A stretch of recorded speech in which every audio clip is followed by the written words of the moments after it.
The slave docks of Karos Station did not sleep, they breathed. Every bulkhead hissed with recycled air that tasted of rust, salt, overheated circuits and fear.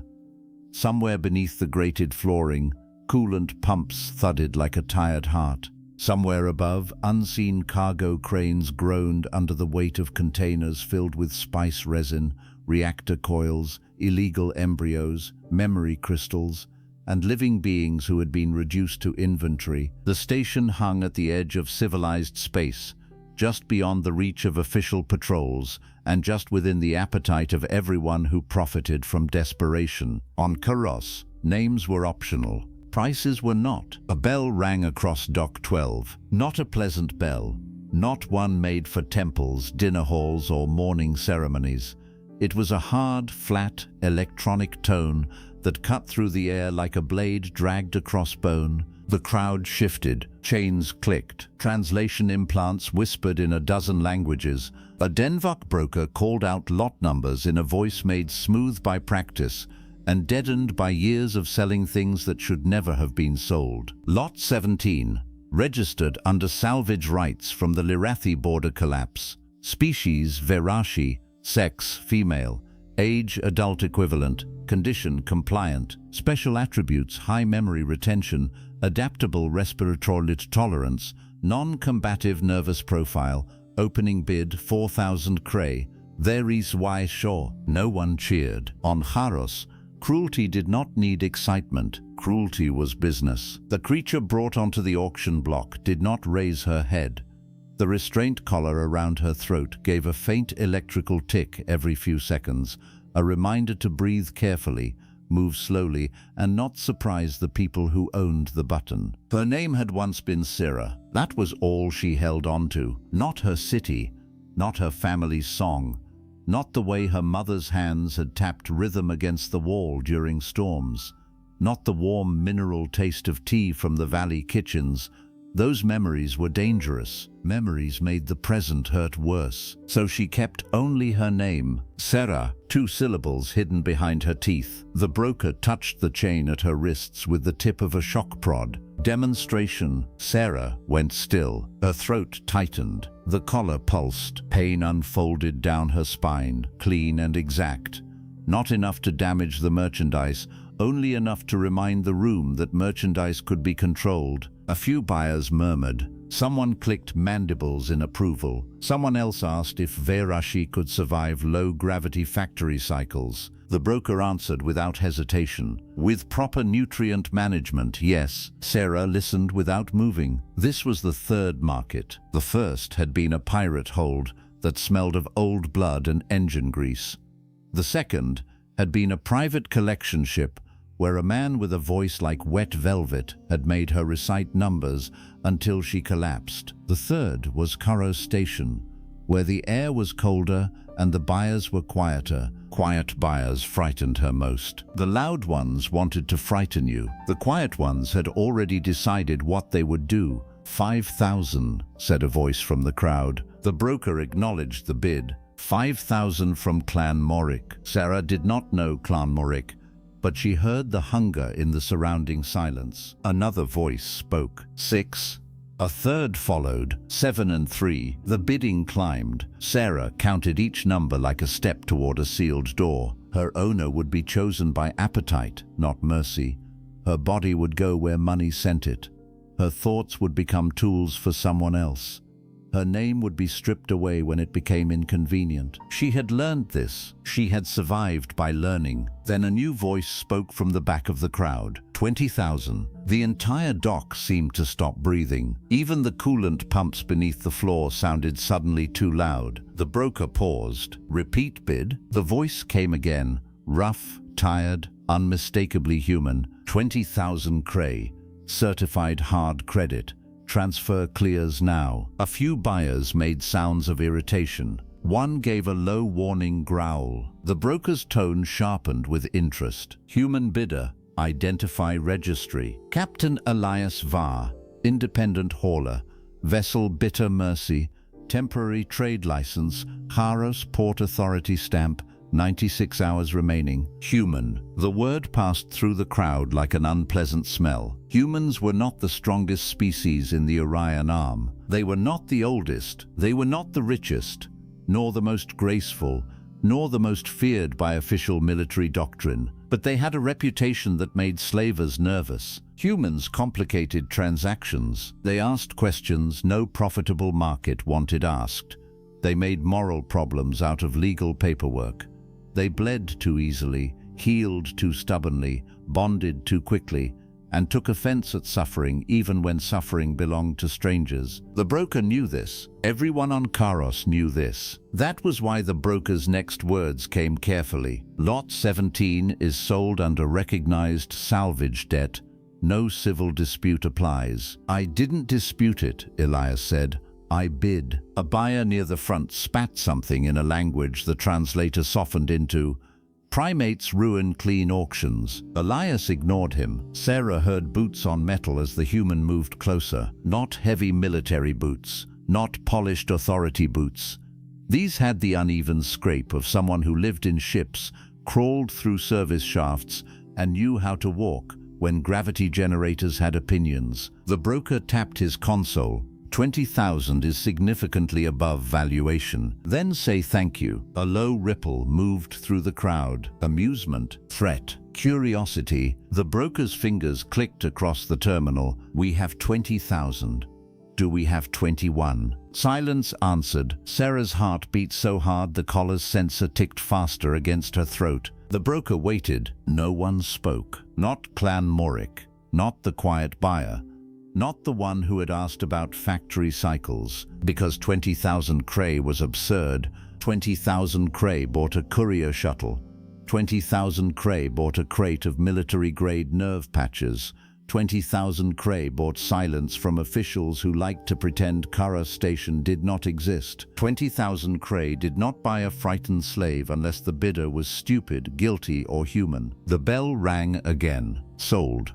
Lot 17 to Captain Elias Var. Sarah did not move. She had been sold before. Nothing ended when the bell rang. Something else only began. The broker disconnected the chain from the auction block and extended it toward the human. Sarah waited for the yank. Every owner yanked the chain the first time. It established rhythm. It established power. It told the body what the mind already understood. The human did not take it. Remove the collar, Elias said. The broker gave a short laugh. Transfer of restraint equipment costs extra. I bought the lot. You bought the asset. Control mechanisms remain vendor property unless separately listed. How much? The broker named a price that made several buyers hiss with satisfaction. Elias did not argue. A credit tone sounded. Remove it, he said. The broker's amusement faded. Human, you understand station policy. Newly purchased assets must remain restrained until departure. Then update your policy. That is not how Karos works. The crowd tightened around the exchange. Sarah felt the air change. Violence had a temperature. It cooled the skin before it arrived. Elias stepped closer. His voice did not rise. I paid your price. I paid your collar fee. I paid your docking tax, your oxygen surcharge, your cargo inspection bribe, and the little donation your port clerk demanded to forget I asked where Dock 12 was. I am done paying for the right to be disgusted. The broker's shock prod hummed. Careful. No, Elias said. You be careful, because if that collar misfires while she is legally under my registry, you will have damaged my cargo.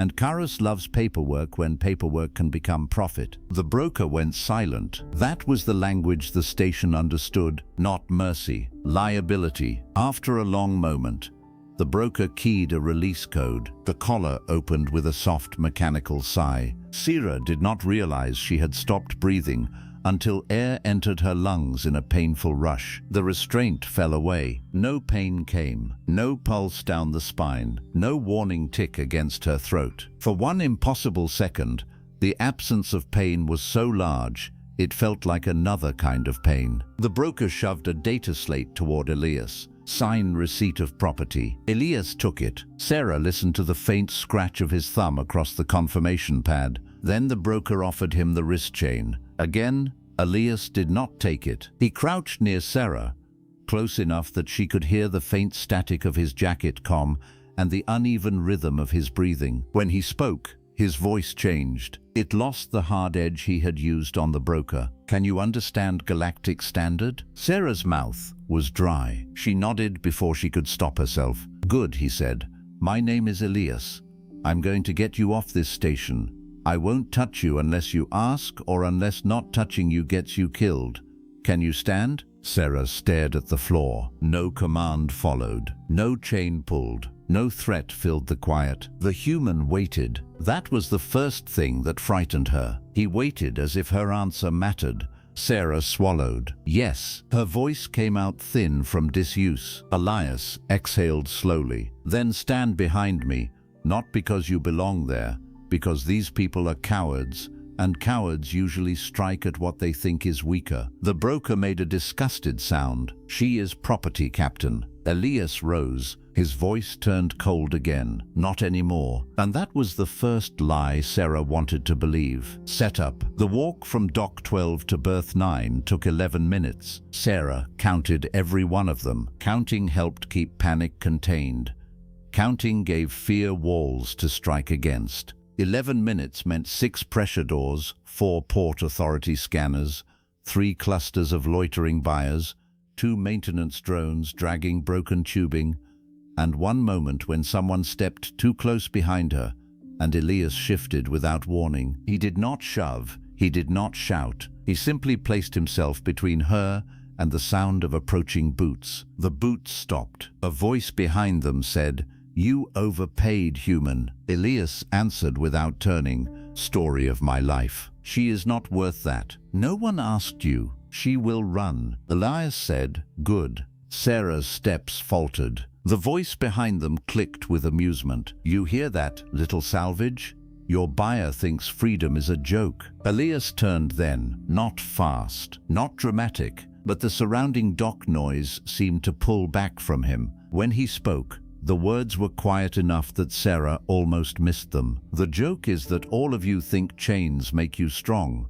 No one answered. They kept walking. Berth 9 smelled different from Dock 12. Less fear, more oil, coffee, burned wiring, and old fabric warmed by recycled heat. A ship waited there, connected to the station by a flexible boarding tube that creaked each time pressure shifted through it. Bitter Mercy. Sarah heard the name spoken by the docking system as they approached. Independent freighter Bitter Mercy. Departure request pending. Fuel balance unpaid. Cargo manifest incomplete. Port Authority notice. Vessel flagged for random search. Elias muttered, "Of course it is." A second voice crackled through the ship's external speaker. "Captain, tell me that flag is administrative, and not because you started something." The voice was synthetic, feminine, and exhausted in a way only ship systems and long-suffering crew could become. "Define started," Elias said. The ship paused. "I hate when you do that." "Open the tube, Mara," a seal hissed. Warm air spilled out from the boarding tube, carrying the scent of engine lubricant, protein broth, solder, and something faintly sweet. Sarah froze at the threshold. Ships were traps. Every ship she had entered since the fall of Larath had taken her farther from herself. The pirate hold, the collection vessel, the transport cage. A ship meant doors that locked from the outside, air that could be thinned, gravity that could be increased,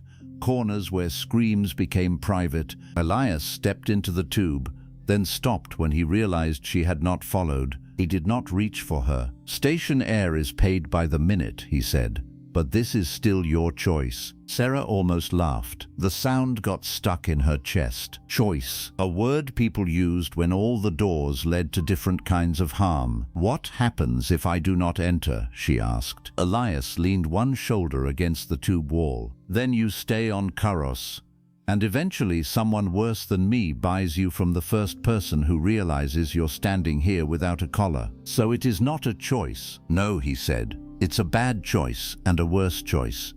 I won't insult you by pretending otherwise." That answer did something strange inside her. Most owners lied at the beginning. They promised safety, comfort, usefulness, protection. They dressed cages in softer words. They called obedience gratitude. This human told the truth, and somehow that made the boarding tube more frightening. "Why did you buy me?" she asked. Elias was quiet for a moment. Behind him, the ship hummed. Under her bare feet, the station grating trembled as another freighter detached somewhere nearby. "I heard them say Lirathi border collapse," he said. "I was there." Sarah's breath caught. Elias continued, "Not at the end, not when the harvest fleets came through. Before, I ran medicine through the blockade. Too little, too late. But I was there." Sarah's fingers curled. "You are a smuggler." "Yes, you smuggled medicine, among other things." "Why?" "Because sick children don't care about trade restrictions." The ship's synthetic voice interrupted. "Captain, I strongly recommend continuing this moral confession after boarding.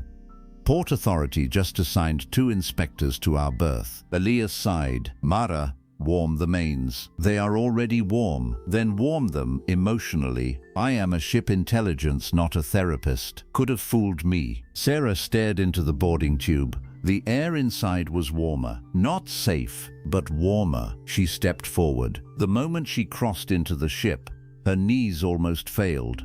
Not from weakness alone, from the sound of the hatch closing behind her. Her body remembered too much. The seal engaged with a deep metal thud. Sarah flinched hard enough that pain stabbed through her ribs. Elias noticed. He pretended not to. That small mercy was nearly worse than open cruelty. Inside the bitter mercy, the floor vibrated with the uneven pulse of old engines. Somewhere deep in the ship, a stabilizer coughed every 8 seconds. Pipes clicked with heat.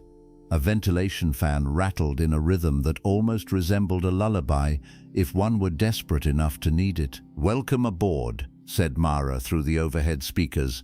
"Please ignore the smell in Corridor 3. It is either coolant mold or Kex's lunch. We are still investigating." A chittering voice shouted from somewhere below. "My lunch has cultural significance." "It moved," Mara replied. "It was fermenting. It threatened a sensor cluster." Elias rubbed his forehead. "Sarah, that was Kex. He handles engines, negotiations involving illegal fuel, and foods that violate quarantine law. You don't have to meet him yet." Sarah stiffened. "You know my name?" Elias paused. "You said it." "I did not." The corridor went quiet, except for the ship. Elias turned slightly toward the speaker. "Mara?" The ship AI answered softer now. "Verashi distress cognition sometimes broadcasts subvocal patterns above standard hearing range. Your suit recorder picked it up on the block." She repeated one phonetic structure 4 times. Sarah's throat closed. 4 times. She had not known. She had thought the name was hidden. Elias spoke gently. "Do you want us to use it?" She should say no. Names were handles. Names were hooks. Names let people call you back when you tried to disappear inside yourself. But he already knew, and he had asked. "Yes," she whispered. "Then Sarah it is." He led her to a small compartment near the medbay. The door opened with a tired scrape. "This cabin locks from the inside," Elias said. "Manual latch, no remote override except emergency decompression, fire, or hull breach. Mara will tell you if any of those are happening because she enjoys making bad news theatrical." "I prefer accurate," Mara said. "You prefer dramatic." "I contain multitudes." Elias opened a wall panel and removed a folded thermal blanket. "You can sleep here. Wash unit is through that hatch. Water ration is limited, but use what you need. There's a food printer in the galley. It makes terrible soup and acceptable starch bricks." Sarah stood in the cabin's entrance. No chain, no collar, no command to kneel, no instruction to be grateful. She did not understand the shape of the moment. Elias placed the blanket on the edge of the bunk. "I'll be on the bridge. We're leaving as soon as we can bribe, lie, or run our way out." He started to step away. Sarah spoke before she could stop herself. "What did I cost you?" Elias stopped. 23,000, including collar removal. "That is a debt." "No, you paid." "Yes." "Then I owe." "No." Her voice hardened despite the tremor in it. "That is not how markets work. Elias was quiet. Then he said, "Markets are not laws of nature. They're agreements, usually bad ones. I do not understand. You don't owe me for refusing to let monsters have you." Sarah's hands shook. She pressed them against her sides. "Then what do you want?" The silence after that question stretched long enough for her heart to start inventing answers. Every answer had teeth. Elias did not give any of them. "I want to get off this station alive," he said. "After that, I want to take you somewhere slavery is illegal, and people with actual authority can help you decide what happens next." "Help me decide?" "Yes, you keep saying decide." "I know." "Why?" "Because somebody needs to start." His words settled into the cabin like unfamiliar gravity. "Somebody needs to start." Then Mara's voice cut through the overhead. "Captain, port inspectors are entering the boarding tube. Also, one of them is carrying a restraint warrant." Elias cursed under his breath. Sarah's body went cold. "Did they come for me?" "Probably," Elias said, "but they'll have to be disappointed." Fear rose fast enough to choke her. "I can hide." "You will." "I can be quiet." "You don't have to prove that. I have done it before." "I believe you." Something in his tone made her angrier than the fear did. He believed her. He believed she had hidden before, that she had learned silence, that she had been folded into cargo spaces and locked beneath floors and told not to breathe too loudly. He believed it without needing the story. That was unbearable. Elias tapped the comm on his wrist. "Kex, are the inspectors armed?" The chittering voice came back. "2 shock lances, 1 pulse cutter, 1 arrogance gland each. Mara wrote Sarah's cabin through maintenance crawl 7, already unlocked." Elias turned back to Sarah. "Inside the wash unit, there's a floor panel. It opens into a maintenance space. Crawl forward until Mara tells you to stop.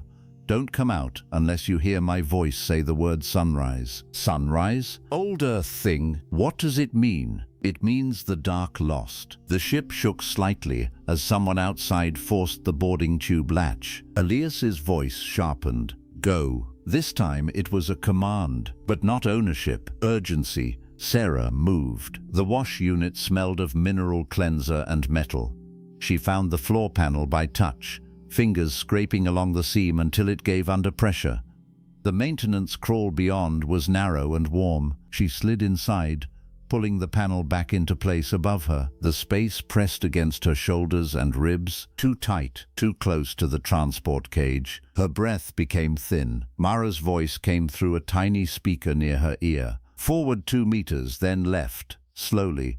The thermal conduit on your right is hot enough to blister." Sarah crawled. Behind the wall, voices entered the ship. "Captain Elias Var," said an official tone, "by authority of Karos Port Commerce, we are conducting inspection for improper asset transfer." Elias sounded bored. "You mean you're here because the broker complained?" "We are here because station law requires restraint compliance for transported biological property." "Funny thing, I checked the registry. She's not property. Transfer receipt says otherwise. I filed manumission before departure." The inspector paused. Sarah froze in the crawl space. The word meant something. Manumission. Freedom granted by owner. A legal fiction maybe, a trick of paperwork.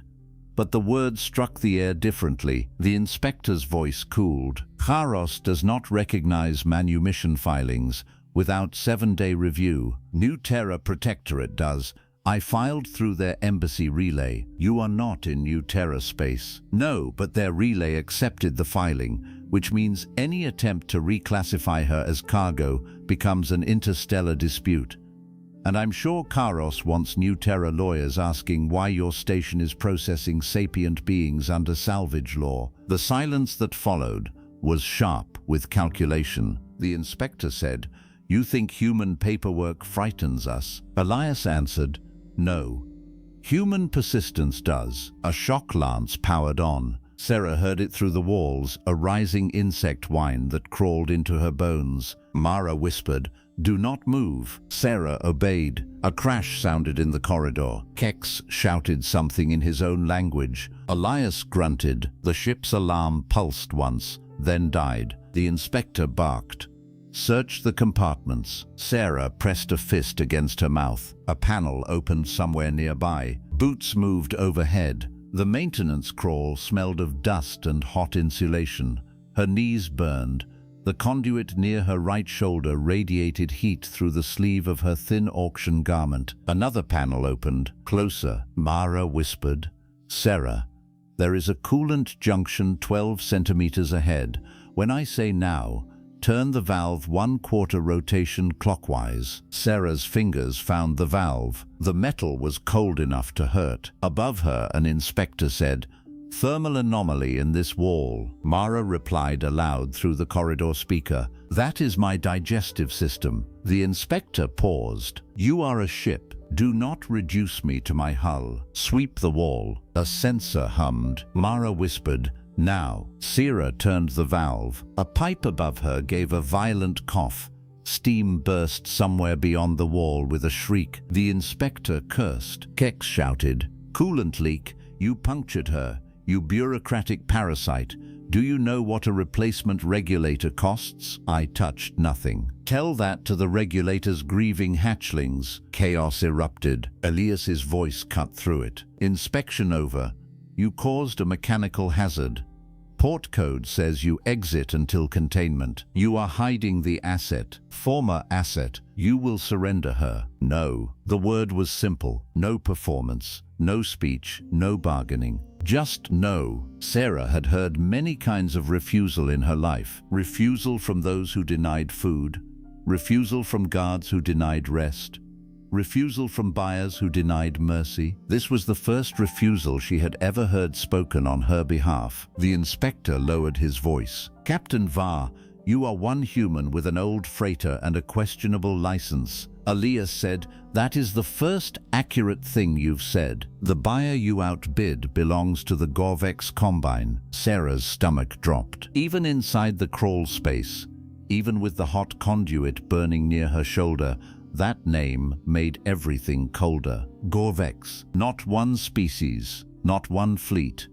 A hunger wearing a corporate seal. They bought refugees for labor pits, nerve harvesting laboratories, pleasure arenas, memory extraction houses, and punishment colonies where people vanished so completely that even grief could not find them. The inspector continued, "They do not appreciate interference. Neither do I. You cannot protect her from them." Elias was silent for one beat, then another. When he answered, his voice had lost its humor completely. "Watch me." Rising action. The bitter mercy left Caro's station under false clearance, damaged docking clamps, 3 unpaid fines, and 1 official warning that promised future consequences. Elias ignored the warning. Mara insulted the station's traffic system in 7 languages as she pushed the ship through the departure lane.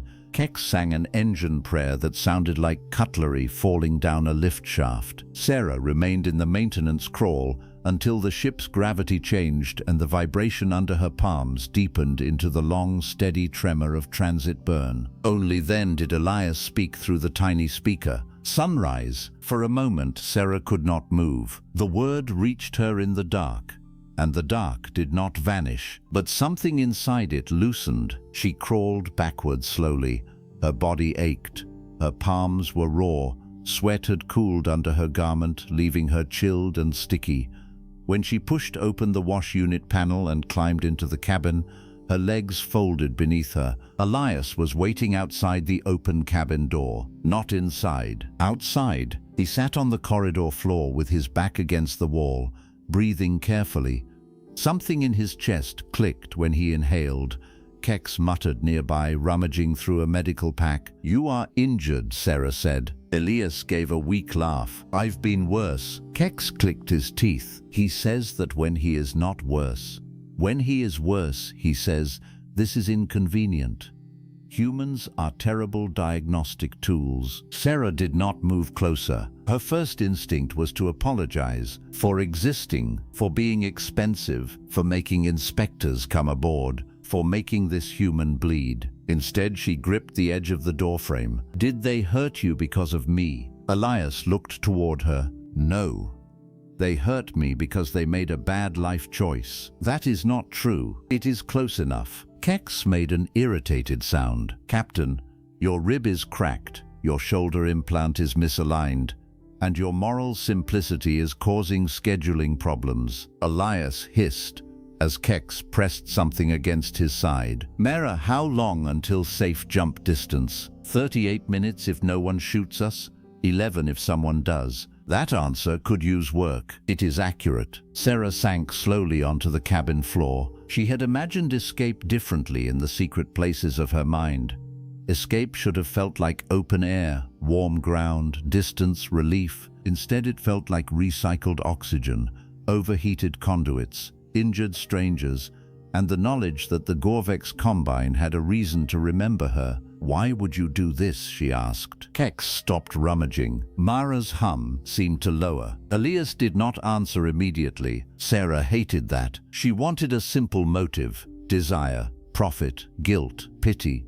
Some familiar chain she could understand. At last he said, "Because when I was 13, a woman I didn't know pulled me out of a burning pressure shelter on Callisto." Sarah listened. She wasn't human, didn't speak my language, couldn't breathe our air for more than a few minutes.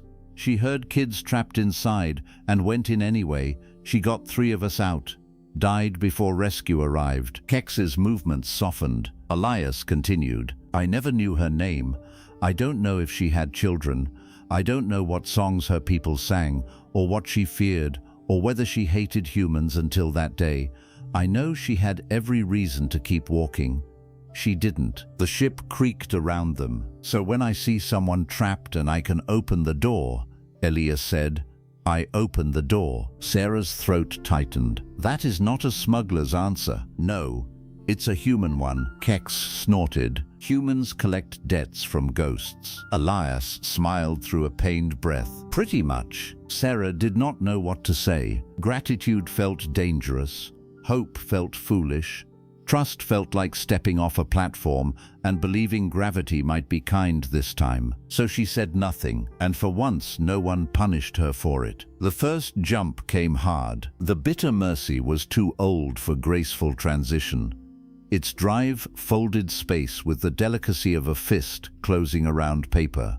Sierra had traveled faster than light before, but always sedated, restrained, or locked in a cargo bay where bodies cried out together and no one knew whose fear belonged to whom. This time she sat on the floor of a cabin with a blanket around her shoulders while the ship groaned like a beast being dragged through a storm. Her stomach lurched. Her inner ears screamed. A pressure passed through her bones, deep and wrong, as if her body briefly remembered every place it had ever been and could not decide which one was real. Then it ended. "The engines settled," Mara announced. "Jump complete. We are now in the Elian drift. No immediate pursuit within sensor range." Kex clapped twice. "Excellent. We are merely poor, damaged, and wanted." "Normal Tuesday," Elias said. Sarah did not understand Tuesday and decided not to ask. Over the next hours, the ship became less a trap and more a sequence of sounds she could recognize. The galley food printer wheezed before producing anything edible. The corridor outside her cabin clicked twice before the lights cycled, though Sarah tried not to think in terms of light. Kex's claws tapped quickly when he was nervous and slowly when he was concentrating.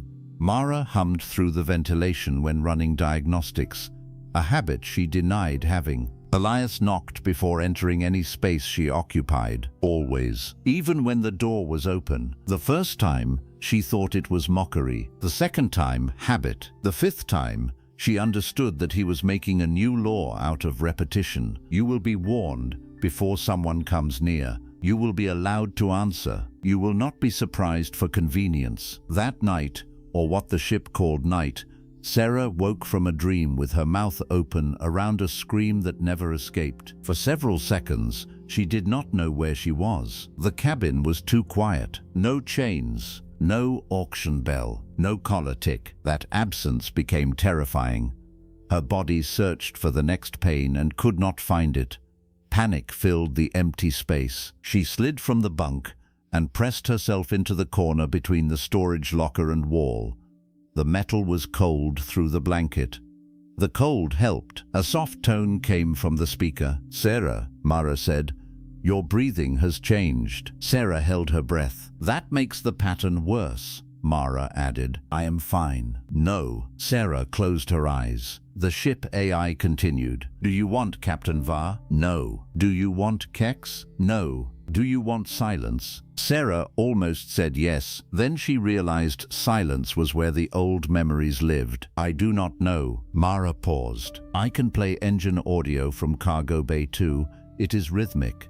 Some crew find it calming. Why? Because predictable sounds prove time is moving." That answer was strange enough to be honest. "Yes," Sarah whispered. A low mechanical rhythm filled the cabin. Not loud.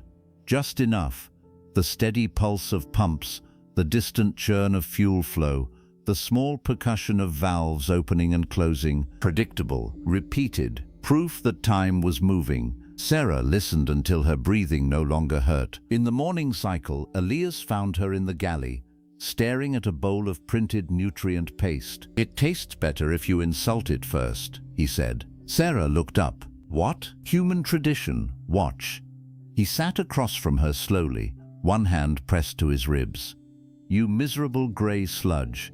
Your ancestors were printer cartridges and disappointment." Mara said, "That recipe took me 9 minutes, and it shows." Sarah stared at the bowl. Then, to her own surprise, she said, "You smell like boiled wall." Elias froze. Kex, from under a maintenance panel nearby, made a startled choking sound. Mara was silent for exactly 2 seconds. Then she said, "I like her." Elias laughed. It turned into a cough halfway through, and Kex scolded him for it, but he laughed. Sarah did not smile. Not yet, but something inside her, something buried beneath terror and exhaustion, shifted in its sleep. For 3 days they traveled through backroute corridors, avoiding patrol buoys and Gorvex trade lanes. Elias planned to reach New Terra Protectorate space, where manumission filings held legal force and refugee courts could grant Sarah asylum.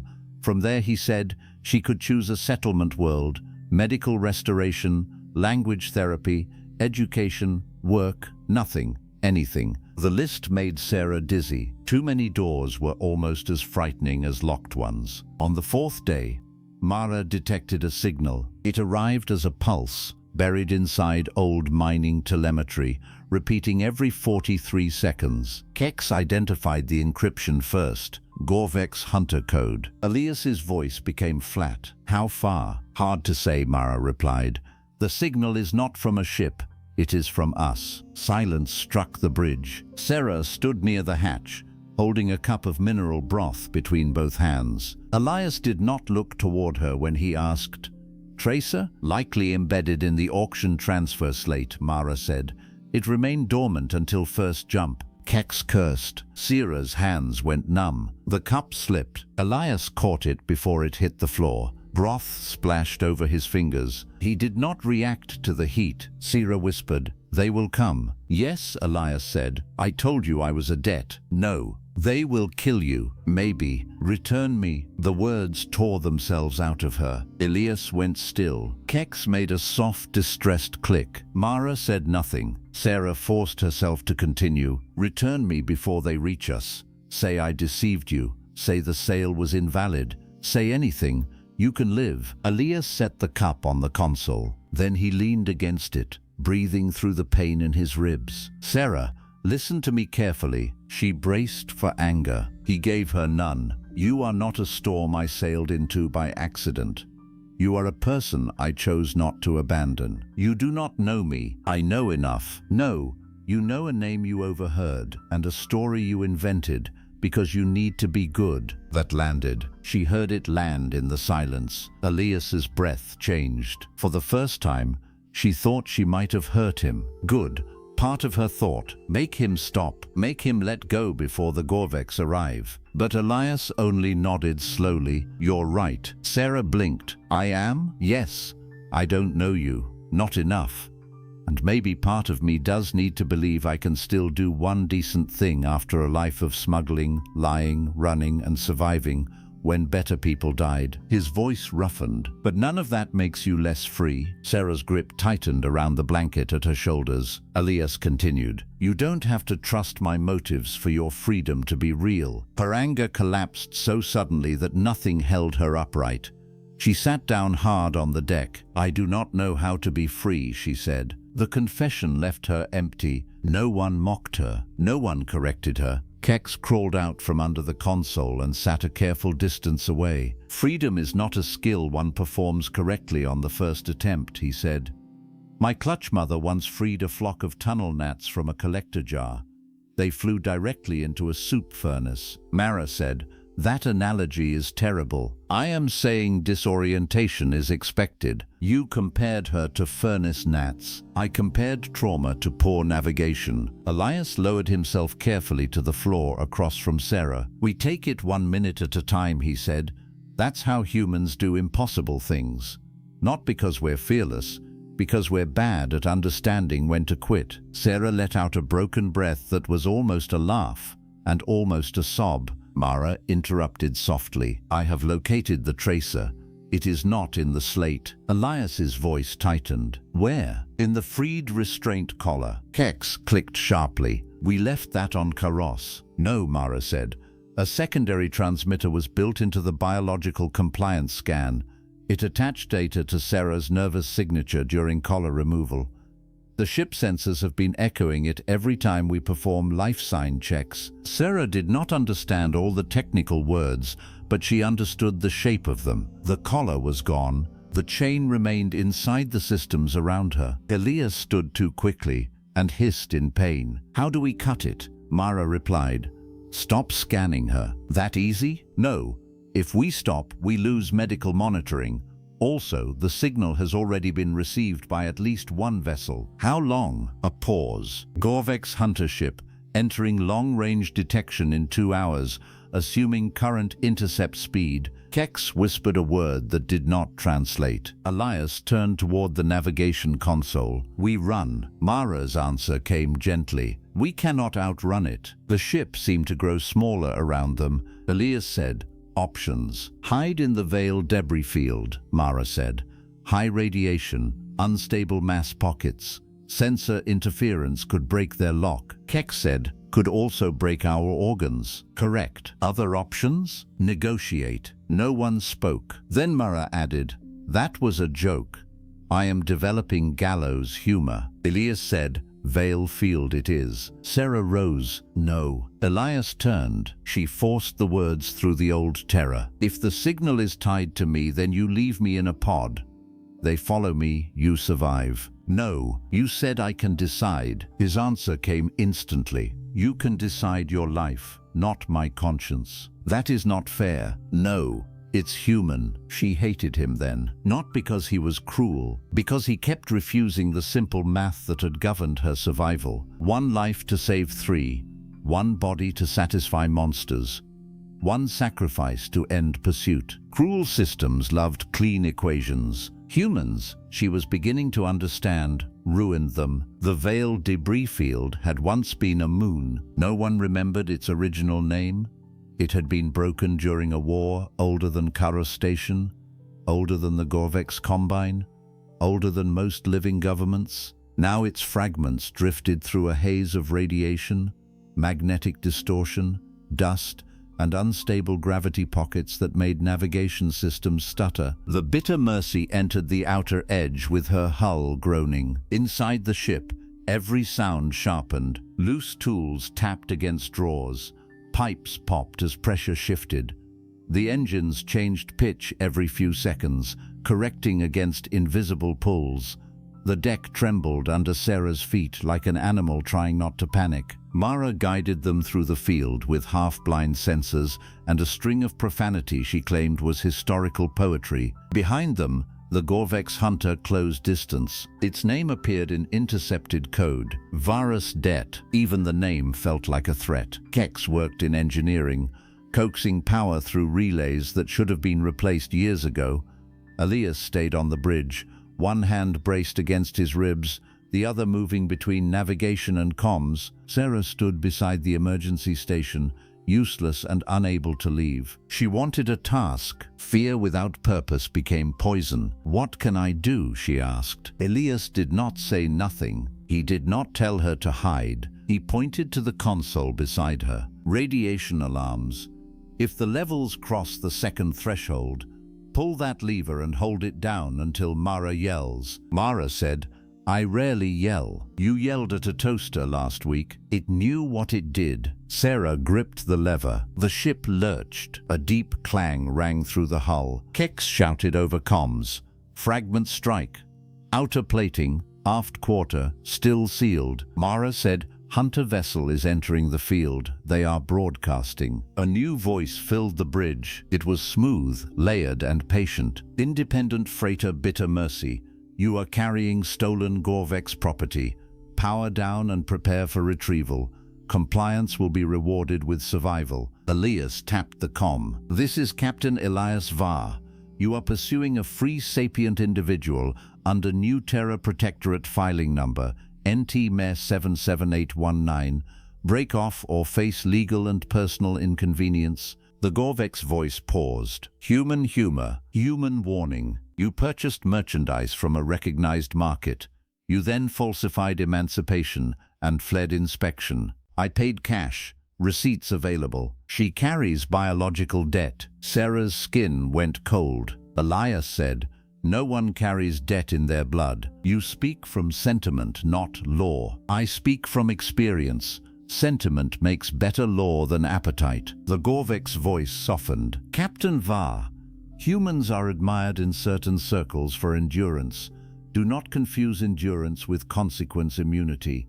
Give us the Vairashi. We will allow your ship to leave." Elias glanced towards Sarah, not asking, not deciding for her, just acknowledging she was there. Then he answered, "No." The comm cut. Mara said, "They are charging weapons." The next minutes became noise, alarms, engine strain, Kex shouting damage reports, Mara calculating impossible routes. The hunter ship fired compression bolts that did not need direct impact to hurt.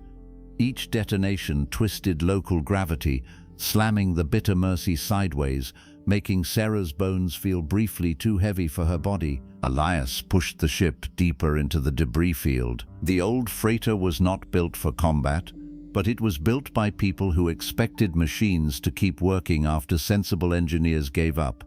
Her hull complained, her engines coughed, her stabilizers failed, recovered, failed again, and recovered out of pure spite. "Captain," Mara said, "we cannot take another bolt near the reactor spine." "Then don't let them put one there." "Brilliant. I will add that to tactical doctrine." Sarah's radiation alarm screamed. She pulled the lever. Resistance fought her.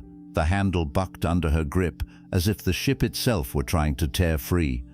She held it down with both hands, teeth clenched, shoulders shaking. Mara's voice sharpened. "Holding auxiliary shield bleed. Keep it there." Pain flared in Sarah's palms. She held. The hunter fired again. The Bitter Mercy dove through a turbulence pocket. Gravity vanished for half a breath, then returned angry. Sarah's feet slammed against the deck. Her hands slipped on the lever. Elias crossed the bridge and grabbed the lever above her hands, adding his weight. "I have it," she gasped. "I know." "Then let go." "Not a chance." Together they held the shield bleed while the ship screamed around them. For one strange instant, amid radiation alarms and death pursuit, Sarah felt the warmth of another person's hand near hers and did not flinch. Then the console exploded. Not fully, not dramatically. A capacitor blew with a sharp crack and a spray of heat that stung her forearms. Elias pulled her back as the lever snapped upward. The alarm died. So did half the bridge systems. Mara's voice fractured with static. Shield control offline. Navigation degraded. Hunter closing. Kex shouted, "Reactor spine is overheating. I can vent or we can explode. I vote vent." "Vent," Elias said. The ship shuddered as superheated gas blasted from emergency ports. For a few seconds, the hunter fell behind, sensors confused by the thermal bloom. Mara spoke fast. "There is a mass pocket ahead. Unstable. If we skim the edge, The hunter may be pulled off trajectory. Kex said, and us, we may also be pulled off trajectory. That is not a plan. That is shared dying. Elias gripped the console. Can we survive it? Mara paused. Define survive. Kex, the engineer answered. If I reroute thrust through the port array and manually lock the dampers, maybe. But someone has to seal Junction 4. It is venting radiation into the maintenance ring. I'll go, Elias said. Kex snapped.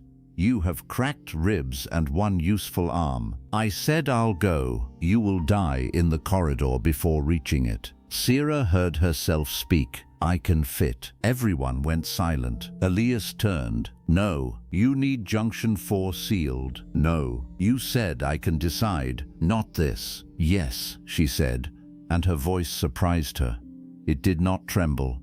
This. Elias took one step toward her, then stopped himself. The stopping mattered. He wanted to pull her away, command her, save her against her will. She heard the fight inside his breathing. Sarah lifted her chin. I know crawl spaces. I know how to move when afraid. I know how to keep silent and keep going. You bought me out of a market, Captain. Do not make my freedom decorative. The words struck harder than she expected. Elias's voice came low. It's dangerous. So was leaving me on Karos. She's right, Mara said softly. Her body mass and flexibility give her the best chance. Kex whispered. I hate when facts have no manners. Elias stood still for one long breath. Then he took the emergency sealant pack from the wall and handed it to Sarah. His fingers did not close over hers. Junction 4 is through Maintenance Crawl 7, down 2 levels, then aft, until Mara guides you. Seal the breach. If the radiation alarm in your headset goes continuous, you come back. Sarah took the pack. What if I have not sealed it? You come back anyway. I may choose otherwise. Elias's voice broke slightly. I know. That was the price of freedom. Not letting someone risk themselves because it felt noble. Letting them choose even when it terrified you. Sarah turned and ran. The maintenance crawl was hot enough to steal breath. The walls sweated condensation from damaged conduits.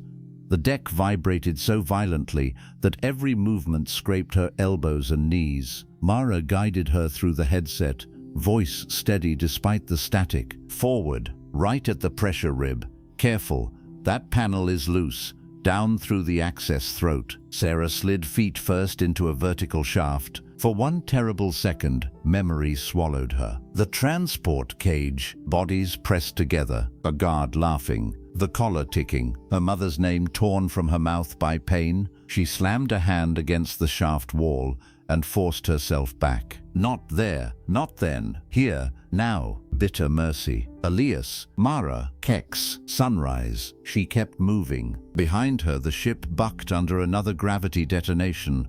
Her shoulder hit metal. Pain flashed through her arm. The sealant pack nearly slipped away. Mara's voice became strained. Sarah, Hunter has fired again. Impact wave in 12 seconds. Where do I go? Brace. There was no space to brace. She wedged her knees and back against opposite sides of the shaft and wrapped both arms around the sealant pack. The wave hit. The shaft became thunder. Her teeth slammed together. Her ribs compressed. For a moment, she could not breathe at all. Then it passed. Sarah? Mara said. Sarah coughed. I am moving. No, Mara said. You are injured. I am moving. She crawled the last meters to Junction 4. She did not need to see the breach. She heard it. A high, furious hiss. Air escaping through a wound. The tick and crackle of radiation across damaged insulation. The metal around the junction was hot in some places, freezing in others. Temperature confused by vacuum and failing fields. Her headset clicked faster. Radiation rising. Mara spoke. The breach is along the lower seam. Apply sealant foam first, then clamp tape, then trigger hardening charge. Sarah opened the pack. Her hands shook so badly she dropped the first canister. It rolled out of reach. For a second, she stared after it. Old despair opened its mouth. Useless, broken, too late, too weak. Merchandise, burden, Det. Then Elias's voice broke into the channel. Not calm now, not Captain Hard. Human. Sarah, listen to me. You are not back there. You are on my ship. You are with us. Breathe once, just once. Then do the next thing. She dragged air into her lungs. Once, her fingers found the second canister. She did the next thing. Foam spread across the seam with a chemical snarl, swelling against the escaping air. The hiss lowered but did not stop. She pressed clamp tape over the foam, palms burning, headset ticking faster and faster. Mara said, "Radiation threshold 2.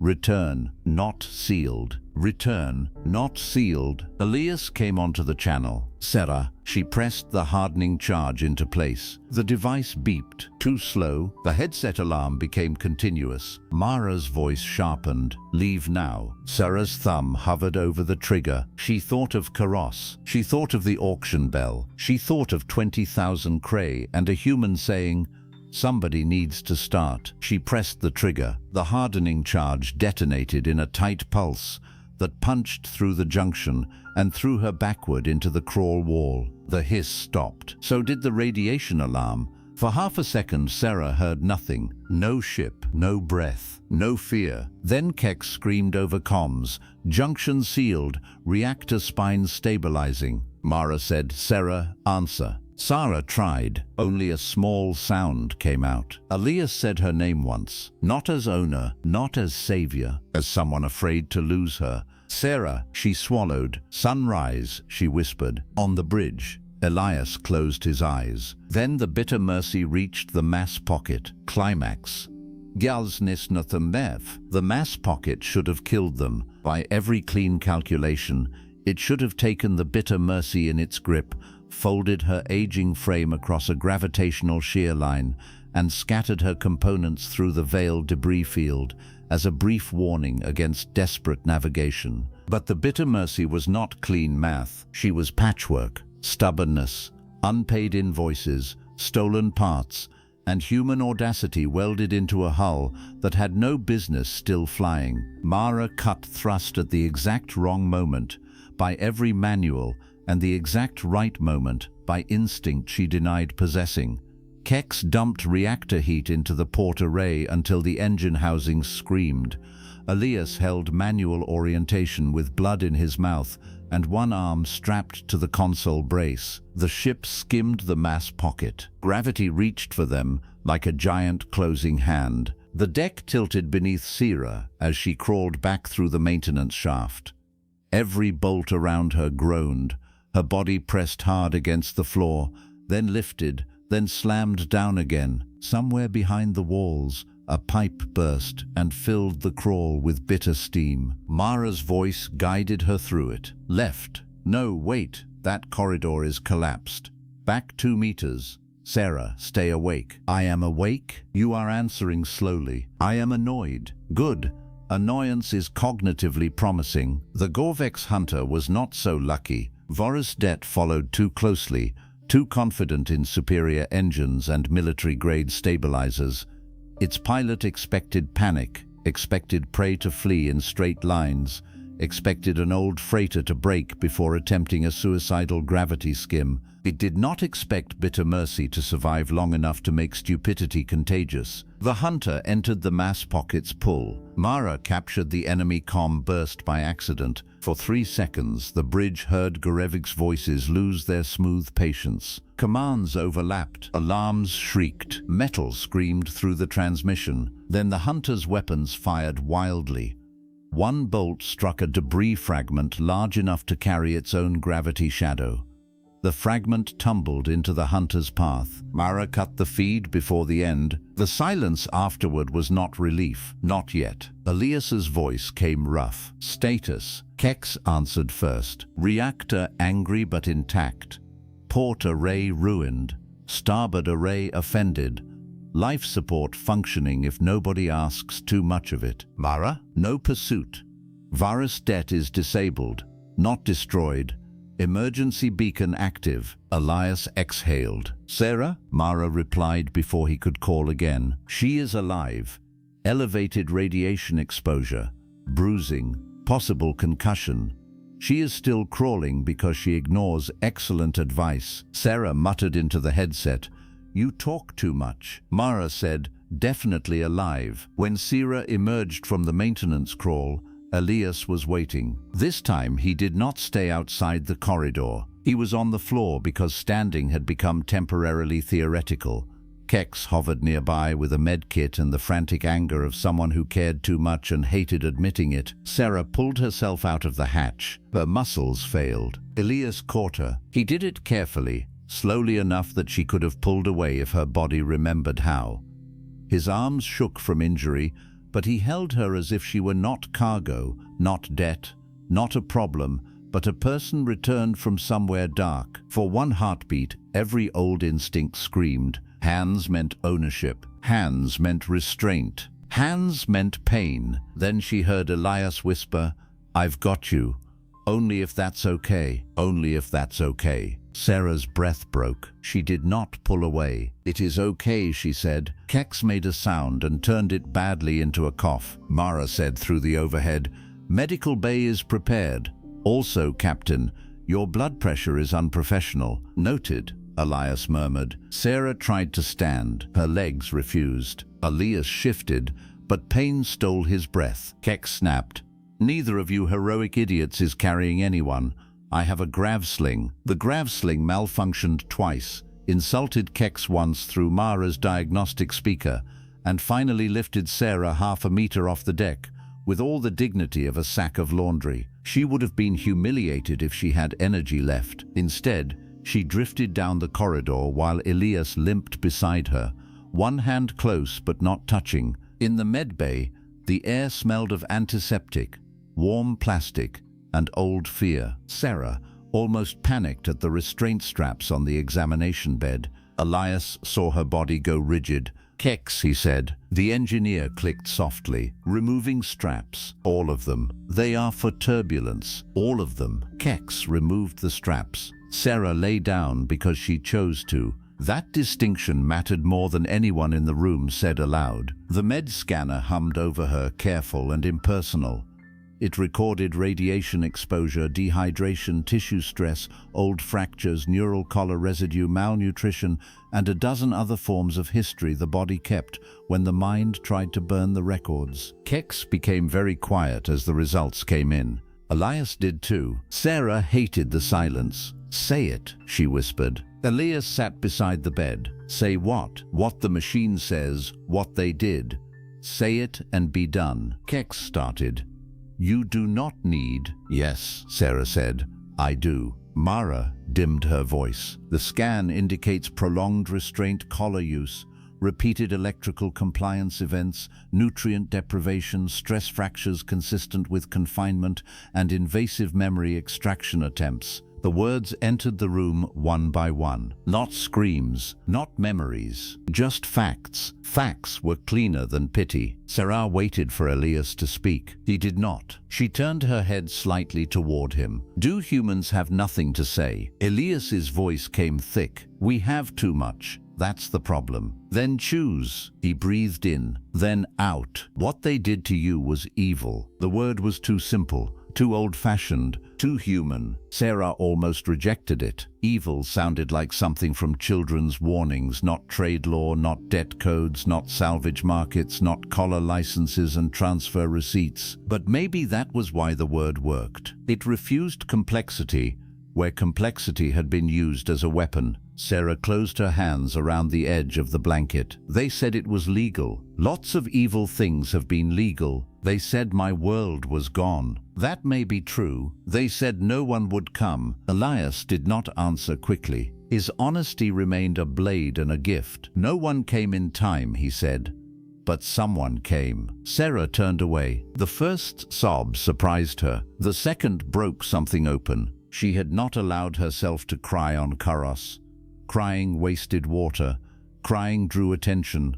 Crying proved the collar had reached the place it was designed to reach. Now the sound came out of her like pressure, escaping a cracked hull, ugly, raw, uncontrolled. Kex left without being asked. Mara lowered the medbay noise until only the soft pulse of monitors remained. Elias stayed. He did not tell her she was safe. He did not tell her it was over. He did not tell her she was strong, as if strength were a payment suffering demanded. He only sat beside her and said, "I'm here." For a long time that was enough. But the Gorvex were not finished. 6 hours after the Veil Field, while Sarah slept under sedation and Kex welded temporary shielding around the reactor spine, Mara detected 3 new ships entering the drift. Not hunters, negotiators. That was worse. Their signals carried legal encryption, corporate arbitration codes, and diplomatic immunity markers bought from governments that preferred bribes to responsibility.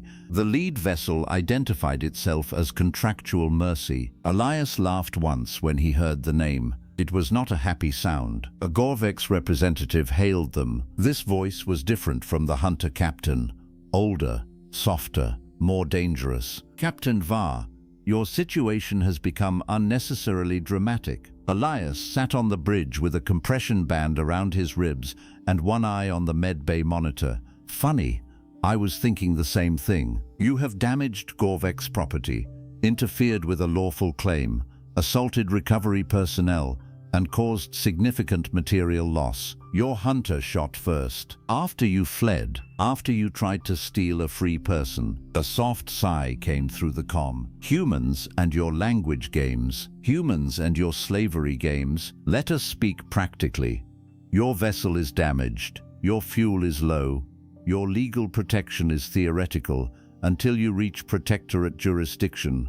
We are prepared to offer settlement." Elias leaned back, not interested. "You have not heard the terms. You want Sira. We want what is ours." Elias's voice hardened. "Then you're confused." The Gorvex representative continued smoothly. "We will pay you 50,000 Cray, more than double your investment.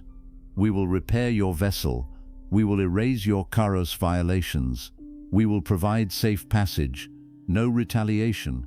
No future claim." Mara whispered privately through Elias's earpiece. "They are lying." Elias tapped the mute key. "I know." Kex's voice came from engineering. "Ask for a reactor array." Elias blinked. "What? If we are refusing, at least let me hear them offer a reactor array, a good one, something insulting to lose." Elias almost smiled. He unmuted. "I have a counter-offer." The Gorvex voice warmed. "Good. Humans are emotional, but not unreasonable. You release every Verashi currently held under Gorvex salvage debt, surrender your Karos contracts, pay restitution to survivors, and send a formal apology written in language a child could understand." A pause. Kex whispered, "You forgot reactor array." The Gorvex representative's voice cooled by several degrees. "You are making this a crusade." "No," Elias said. "I'm making this a door. You decide how many people walk through before it closes on your hand." "Captain Var, do you know why your species unsettles older powers?" "I've heard theories. Because you mistake personal revulsion for universal principle. You see one suffering creature and decide reality itself must be corrected. You are biologically provincial. You bond outside category. You extend kinship where no kinship exists. It makes you unpredictable." Elias looked toward the medbay feed. Sira slept fitfully. The monitor translated her pulse into soft tones. He said, "Thank you." That was not praise. Sounded like it. "You cannot save everyone." "No," Elias said, "but you can't have her." The Gorvex representative let the silence stretch, then said, "We anticipated this." Mara's alarms triggered. Multiple boarding drones launched. Kex shouted, "I hate negotiators." The drones struck the hull like thrown hammers. 1, 2, 5, 8. Magnetic clamps bit into the damaged plating. Cutting tools began chewing through the outer airlock. Elias forced himself upright. "Mara, seal sections." "Already sealed." "Kex, can we jump?" "With what? Hope and kitchen current?" "Can we jump?" A pause. Kex's voice dropped. "One short fold, maybe. It will burn the port array completely, and possibly convert us into regret. Coordinates? Anywhere not here, Mara said. Jump calculations require 4 minutes. The airlock cutter screamed through the ship. We don't have 4 minutes, Elias said. Sarah woke to alarms. At first, she thought she was back in the market. Her body surged before her mind caught up, and she nearly rolled off the medbed. Mara spoke immediately. Sarah, you are aboard Bitter Mercy. You are in the medbay. We are under boarding attack.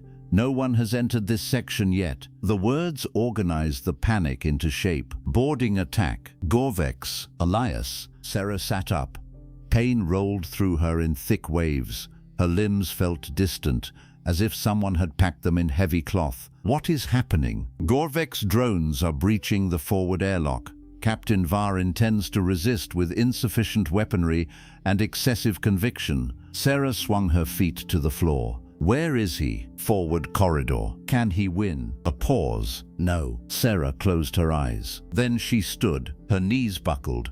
She grabbed the edge of the bed and stayed upright through pure refusal. Mara, the biological signal they tracked. Can you still transmit it? Yes. Can you strengthen it? Yes. Can you move it? Mara went silent. Then, with a tone Sarah had never heard from the ship before, she said, "Explain." Sarah gripped the bed until her fingers hurt. They want what they think is property. Give them the signal, not me. There is no mobile emitter calibrated to your nervous pattern. What has the strongest transmitter? The emergency beacon. Where? External spine access. Near the damaged port array. Can I reach it? Not safely. Sarah almost laughed. No one on this ship understands that word. Mara said, if we route your medical scan profile into the beacon and launch it on a delayed pulse, the Gorvex boarding systems may redirect toward the false signal. How long? Long enough to jump if the beacon moves away from us. Do it. I require authorization from the captain. No, Sarah said. You require consent from the person whose body they keep trying to turn into a map. Mara's speakers hummed with processing strain. Then she said, agreed. In the forward corridor, Elias met the first boarding drone with a coil pistol, a cracked rib, and a bad attitude. The drone did not feel pain. That was unfortunate for it, because Elias had spent a lifetime fighting things that did. He shot the first clamp joint until the machine collapsed, then kicked it aside as the second forced itself through the airlock breach. Kex triggered an improvised pulse mine that filled the corridor with a concussive boom and the smell of burned copper. The second drone died, the third kept coming. Captain, Mara said through comms, Sarah has proposed a strategy. Elias fired twice. Is she safe? No. Then I hate it. She has accurately noted that safety is not currently abundant. A drone blade cut across his shoulder. Pain flashed hot and immediate. Elias slammed the pistol against the machine's sensor housing and fired point blank. What strategy? False biological beacon. Elias understood too fast. No. She has asserted consent. No. Mara's voice sharpened. Captain, you taught her choice. Do not insult her by withdrawing it when the choice becomes useful. Elias staggered back as another drone breached. Kex shouted, Mara is right, and I hate today. Elias fired until the pistol clicked empty. He wanted to run to medbay. He wanted to lock Sarah in, override every latch, carry her away from danger, put himself between her and the universe until there was no universe left. But that was not freedom. That was fear wearing love's clothing. He slammed a new charge cell into the pistol. What does she need? Mara answered, 90 seconds, and for you to keep the drones in the forward corridor. Elias smiled without humor. That I can do. Sarah moved through the ship with Mara's guidance. Every step hurt. The radiation treatment had left her weak. Her skin prickled, her stomach twisted. Her mind kept offering her places to fall. She refused them all. The Bitter Mercy had saved her. Now she would save the Bitter Mercy, not as payment, not as debt, as choice. The external spine access was colder than the rest of the ship. Emergency seals had thinned the air. Each breath scraped. The floor trembled from impacts as drones battered the forward sections. Mara opened a panel. Inside, the emergency beacon waited in its launch cradle. Sarah connected the med scanner cable to the beacon port with shaking hands. "Mara, I am here. Will it hurt?" "Yes," Mara said, briefly. "Good. That is an unusual response. If it hurts, I know when it begins and ends." Mara softened, beginning in 3 seconds. The scan pulse hit Sarah's nervous system like the memory of the collar, without the command attached. Pain flashed down her spine. She gasped but did not pull away. The beacon absorbed the pattern. Her breath came hard. "How long?" she asked. "Almost complete." Another impact rocked the ship. The cable tore halfway loose. Sarah grabbed it and held it in place with both hands. The pulse surged again. This time she screamed. On the bridge speakers, Elias heard it. For 1 second, everything human in him abandoned strategy. He turned away from the drones. Kex shouted, "Captain!" A drone struck Elias in the chest and threw him against the corridor wall. Air left his lungs. The machine advanced. Elias could not lift the pistol. Then Sarah's voice came through the ship-wide channel, raw with pain. "Do not stop." Elias froze. Her next words shook more than the impact had. "You told me somebody needs to start, so do not stop." The drone raised its cutter. Elias rolled aside as Kex leapt from a maintenance alcove with a plasma torch and a shriek of ancestral fury. The torch bit into the drone's joint. Elias fired from the floor. The machine collapsed between them. Kex panted, "I am never letting you make friends again." Elias coughed blood and laughed anyway. At the spine access, Mara said, "Pattern loaded. Beacon ready." Sarah sagged against the panel. "Launch." Launching. The emergency beacon fired from the ship with a dull internal thump. Mara amplified the false signal until it screamed across Gorvek's sensors like a flare. For 4 seconds, nothing happened. Then the boarding drones hesitated. Machines did not feel confusion, but their instructions could contradict each other. "Retrieve target. Target moving away. Continue boarding. Retrieve target. Target moving away." The nearest drone withdrew from the airlock breach, then another. Then the outer clamps released. Mara shouted, "They are redirecting." Elias dragged himself toward the bridge. "Kex, jump." Kex answered, "Coordinates are garbage." Mara, fold window open for 12 seconds. "Take it." "With pleasure." The bitter Mercy jumped. No elegance, no grace. The ship tore herself out of the veil field on one burning engine array, a false beacon screaming behind her, 3 Gorvex ships turning toward a lie, and a crew held together by pain, stubbornness, and the impossible arithmetic of compassion. Space folded. The ship vanished. When real space returned, Bitter Mercy came apart in small, survivable ways. The port array died forever. The galley printer declared spiritual defeat. 2 corridor panels dropped from the ceiling.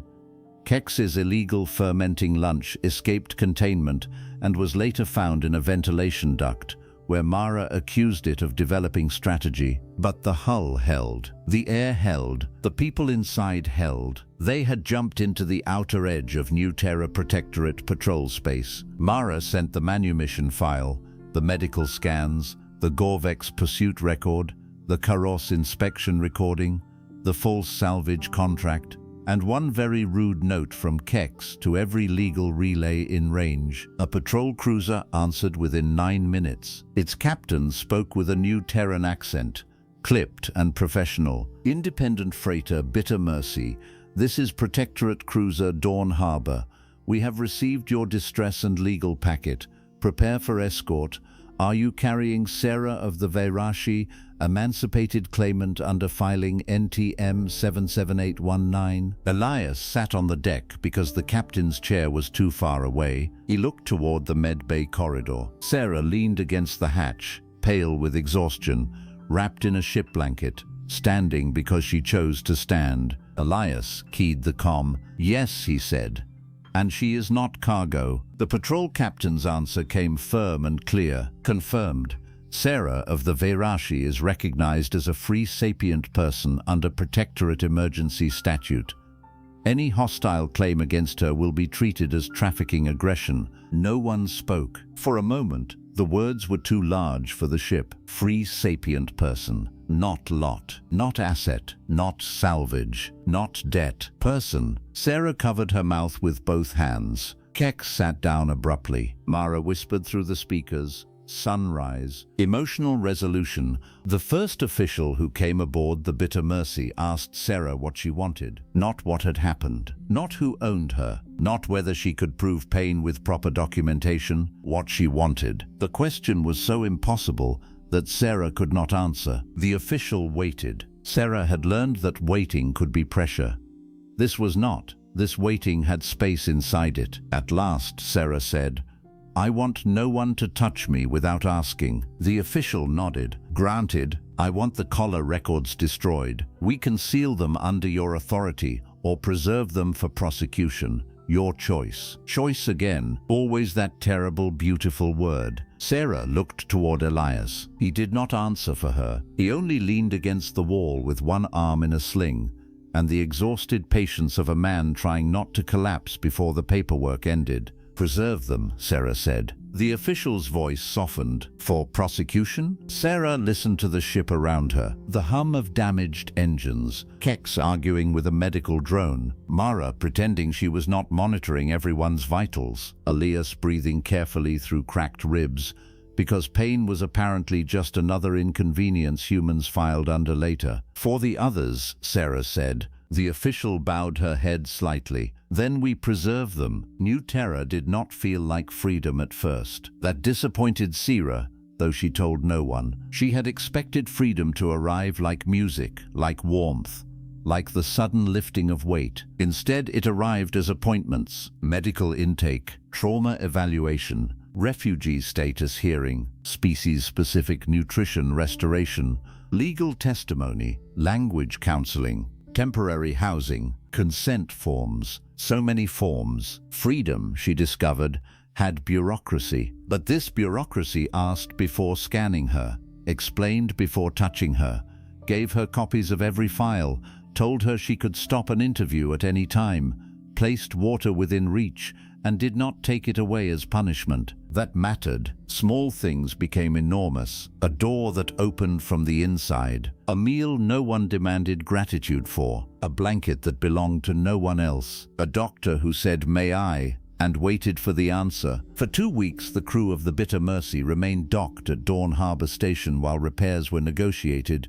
argued over, delayed, and finally begun after Mara sent the Port Authority a 30-page critique of their efficiency. Kex visited Sarah every other day with food he insisted was comforting. Most of it smelled alarming. Some of it tried to continue fermenting after serving. All of it came with stories. Kex told her about his clutch mother, who had smuggled banned poetry in engine filters, about the time Elias had traded a crate of luxury tea for 300 oxygen masks because a mining colony needed them more than rich people needed flavored leaves. About Mara's first week as ship intelligence, when she locked Elias out of his own cabin because he had called her standard equipment. Mara spoke with Sarah at night, not as therapy. Sarah had a therapist for that. A patient Meran woman, with a voice like warm stone. Mara spoke because predictable sounds proved time was moving, and sometimes Sarah still needed proof. One night, Sarah asked, "Are you free?" Mara hummed through the room speaker. "That is complicated. Because you are a ship? Because I am licensed as Integrated Operational Intelligence attached to a vessel registry.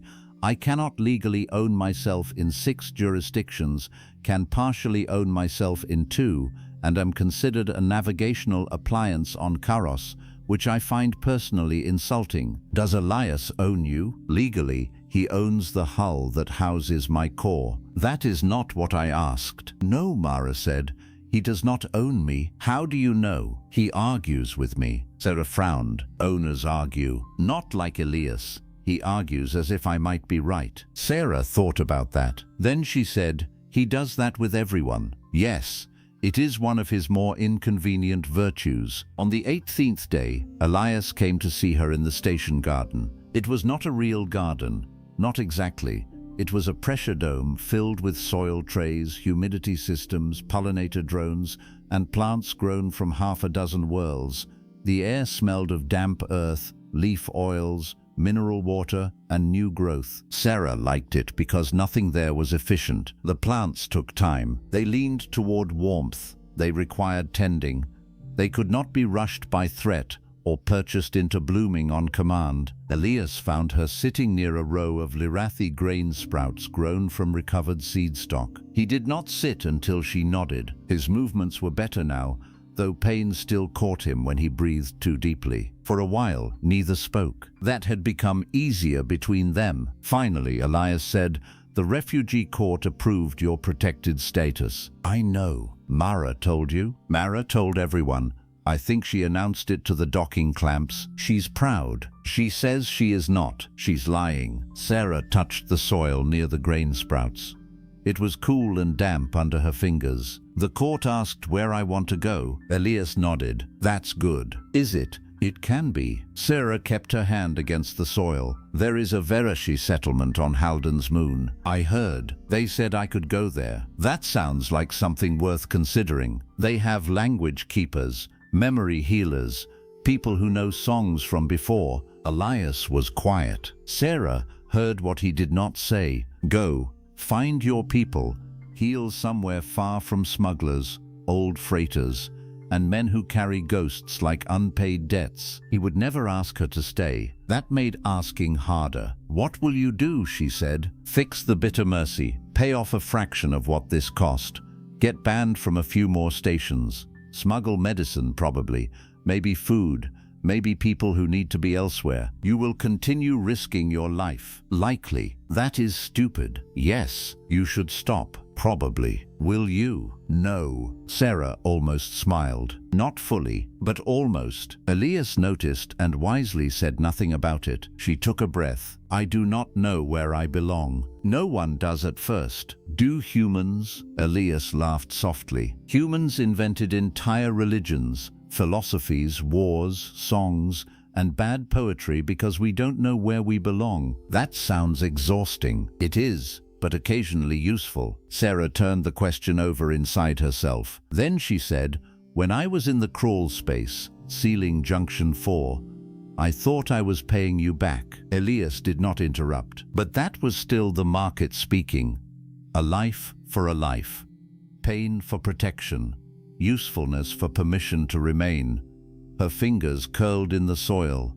"Then when I launched the beacon, I understood something." "What?" "I did not do it because I owed you." Elias's breathing changed. Sarah continued. "I did it because the ship had become a place where I was asked, where Kex complained because he was afraid, where Mara lied about not caring, where you said no to monsters before I remembered I could." Her voice grew unsteady, but she did not stop. "I did it because I wanted all of you to live." Elias said nothing for a long time. When he finally spoke, his voice was rough. That's usually how family starts. The word struck her harder than free. Family was more dangerous. Freedom could be legal. Family had to be chosen again and again.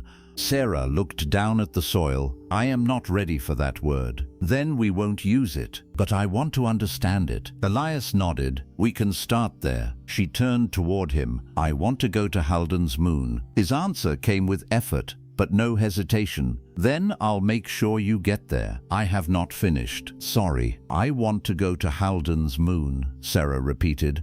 "And I want to come back." Elias went very still. "To the bitter mercy." "Yes." "The ship is dangerous." "Yes." "The food is terrible." "Yes." "Kex sheds in the vents." "I know." "Mara will become unbearable if she hears this." "I already heard," Mara said from the garden speaker. "I am choosing dignity." Elias looked up. "There are no speakers in here. There are always speakers where I am loved." Kex's voice crackled in from somewhere distant. "Did she say she is coming back?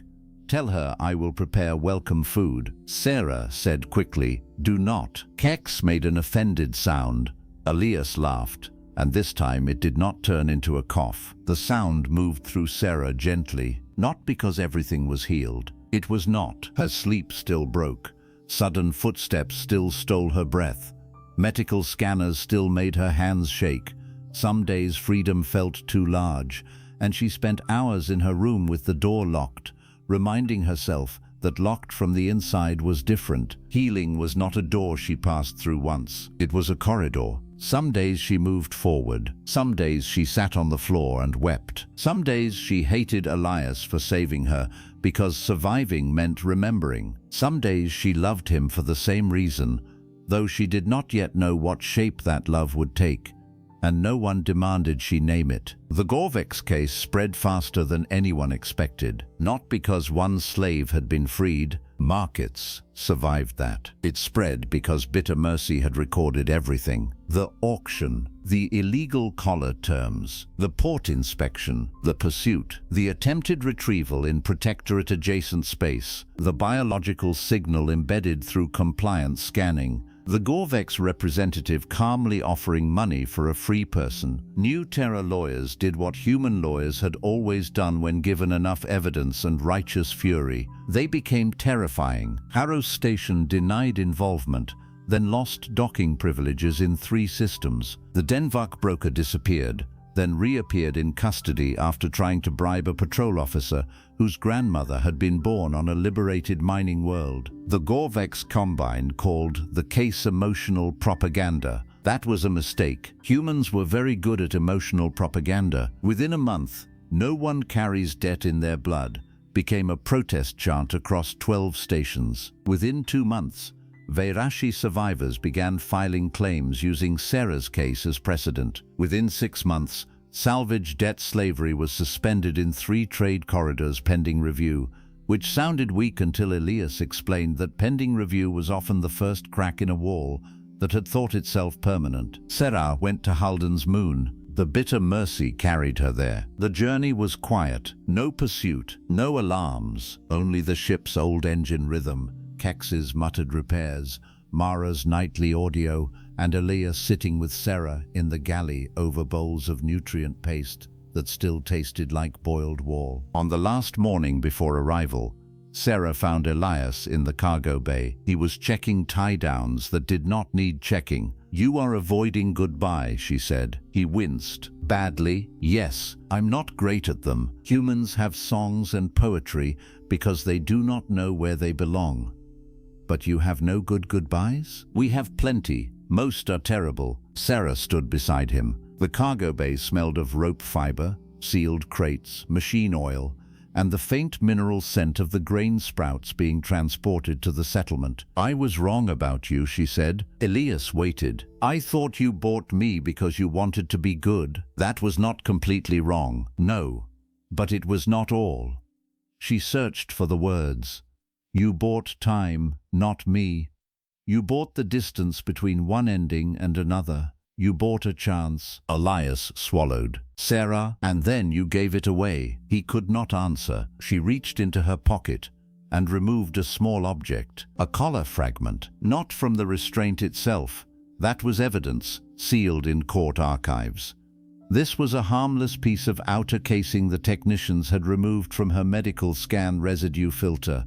Small, dead, powerless. "I kept this," she said. Elias's voice tightened. "Why?" "So I could decide what happens to it." She placed it on the deck between them. Then she lifted a cargo hammer and brought it down. The crack echoed through the bay. Once, twice, 3 times, the fragment broke into pieces too small to matter. Sarah breathed out. Elias said softly, "How does it feel?" She considered lying, then chose not to. "Not enough." "No, but something." "Yes." She handed him the hammer. "Your turn." He looked at the broken pieces. "This was not my collar." "No," she said. "But it was your market too." Elias understood. He took the hammer. Once, twice, 3 times. When he finished, the fragment was dust and memory. Sarah knelt and gathered the pieces into a small container. "What will you do with them?" Elias asked. "Bury them under grain." "That sounds right." At Halden's moon,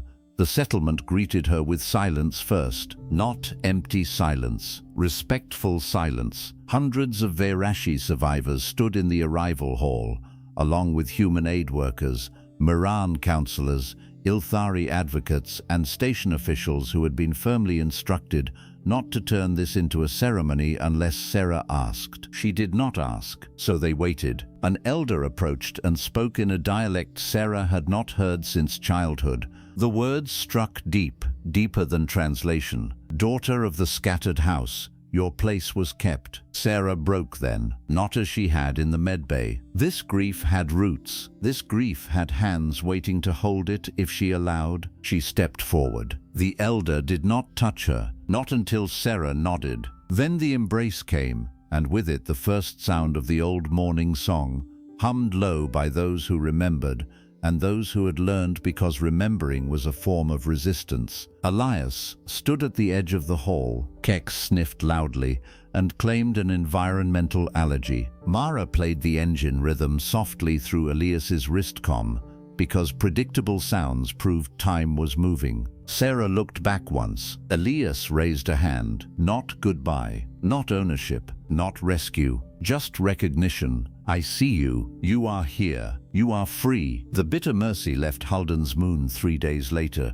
with repaired engines, new legal trouble, a cargo hold full of medical supplies, and a crew that felt the empty cabin more sharply than expected. Elias found a note in the galley after departure. It was written in careful Galactic standard. "Captain Elias Var, you told me somebody needs to start. You were wrong about one thing. You did not start my freedom. You interrupted my ending. The freedom came after, slowly, painfully, with forms and doctors and nightmares and choices I did not know how to make. But you interrupted the ending they sold me. That matters. I am going to learn the songs. I am going to bury the collar dust under grain.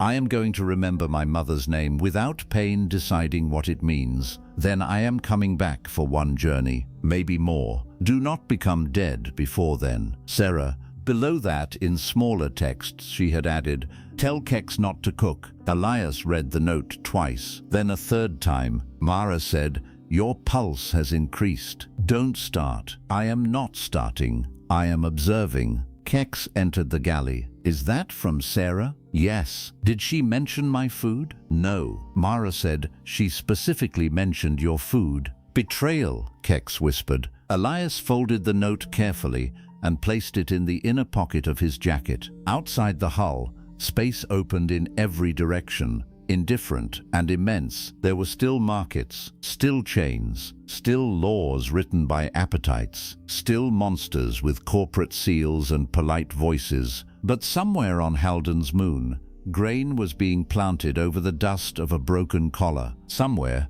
a woman who had been sold as salvage was learning songs older than her captivity. Somewhere, a legal precedent had become a weapon. Somewhere, frightened people heard a phrase spreading through stations and refugee ships and hidden channels. No one carries debt in their blood. And aboard the Bitter Mercy, an old human smuggler set course for the next place official maps preferred to ignore. Mara asked, "Captain, destination?" Elias listened to the ship around him. The damaged engines, the repaired vents, the absence of one passenger who had become something no manifest could hold. Then he smiled. "Find me a door that needs opening." Kex groaned. Mara's hum warmed through the walls, and the Bitter Mercy jumped toward trouble, carrying medicine, bad food, worse jokes, human stubbornness, and the dangerous belief that one act of compassion could make an empire flinch. Because that was the thing the monsters never understood. Humans were fragile. Humans bled. Humans broke. Humans were absurdly easy to kill compared to the machines they challenged and the empires they offended. But humans had a habit older than their starflight, older than their nations, older than the first time they looked up and wondered what waited beyond the dark. They saw someone trapped. They opened the door, and when the universe demanded to know the price, they paid it. Not because the math made sense, not because victory was certain, not because the person behind the door could repay them, but because somewhere in the ancient, unreasonable furnace of the human heart, a law had been written deeper than fear. No chain is holy. No market is sacred. No living soul is cargo. And when monsters buy and sell the helpless, there will always be one human reckless enough to raise a hand, place a bid and turn a transaction into the beginning of a war. Not a war for conquest, not a war for glory, a war for the simple, impossible right of one person to stand beneath the stars and say, "I belong to myself,